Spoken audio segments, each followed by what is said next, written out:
Assalamualaikum, halo semua, kembali lagi di channel Apa Infonya. Kali ini kita akan membahas apa dampak plastik bagi alam. Dampak plastik terhadap lingkungan merupakan akibat negatif yang harus ditanggung alam karena keberadaan sampah plastik. Dampak ini ternyata sangat signifikan. Sebagaimana yang diketahui, plastik yang mulai digunakan sekitar 50 tahun yang silam, kini telah menjadi barang yang tidak terpisahkan dalam kehidupan manusia. Diperkirakan ada 500 juta sampai 1 miliar kantong plastik digunakan penduduk dunia dalam 1 tahun. Ini berarti ada sekitar 1 juta kantong plastik per menit. Untuk membuatnya, diperlukan 12 juta barel minyak per tahun, dan 14 juta pohon ditebang. Konsumsi berlebih terhadap plastik pun mengakibatkan jumlah sampah plastik yang besar. Karena bukan berasal dari senyawa biologis, plastik memiliki sifat sulit terdegradasi, non-biodegradable. Plastik diperkirakan membutuhkan waktu 100 hingga 500 tahun hingga dapat terdekomposisi, terurai, dengan sempurna. Sampah kantong plastik dapat mencemari tanah, air, laut, bahkan udara. Kantong plastik terbuat dari penyulingan gas dan minyak yang disebut etilene. Minyak, gas dan batu bara mentah adalah sumber daya alam yang tak dapat diperbarui. Semakin banyak penggunaan plastik berarti semakin cepat menghabiskan sumber daya alam tersebut. Fakta tentang bahan pembuat plastik, umumnya polimer polivinil, terbuat dari polychlorinated biphenyl, PCB, yang mempunyai struktur mirip DDT.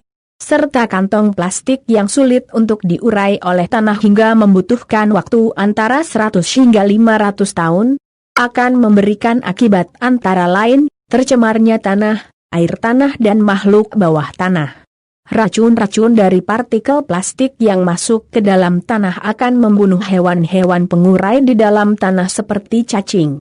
PCB yang tidak dapat terurai meskipun termakan oleh binatang maupun tanaman akan menjadi racun berantai sesuai urutan rantai makanan. Kantong plastik akan mengganggu jalur air yang teresap ke dalam tanah. Menurunkan kesuburan tanah karena plastik juga menghalangi sirkulasi udara di dalam tanah dan ruang gerak makhluk bawah tanah yang mampu menyuburkan tanah. Kantong plastik yang sukar diurai, mempunyai umur panjang, dan ringan akan mudah diterbangkan angin hingga ke laut sekalipun. Hewan-hewan dapat terjerat dalam tumpukan plastik. Hewan-hewan laut seperti lumba-lumba, penyu laut, dan anjing laut menganggap kantong-kantong plastik tersebut makanan dan akhirnya mati karena tidak dapat mencernanya. Ketika hewan mati, kantong plastik yang berada di dalam tubuhnya tetap tidak akan hancur menjadi bangkai dan dapat meracuni hewan lainnya. Pembuangan sampah plastik sembarangan di sungai-sungai akan mengakibatkan pendangkalan sungai dan penyumbatan aliran sungai yang menyebabkan banjir. Untuk menanggulangi sampah plastik, beberapa pihak mencoba untuk membakarnya. Tetapi proses pembakaran yang kurang sempurna dan tidak mengurai partikel-partikel plastik dengan sempurna maka akan menjadi dioksin di udara. Bila manusia menghirup dioksin ini, manusia akan rentan terhadap berbagai penyakit, di antaranya kanker, gangguan sistem syaraf, hepatitis, pembengkakan hati, dan gejala depresi. Terus gimana dong?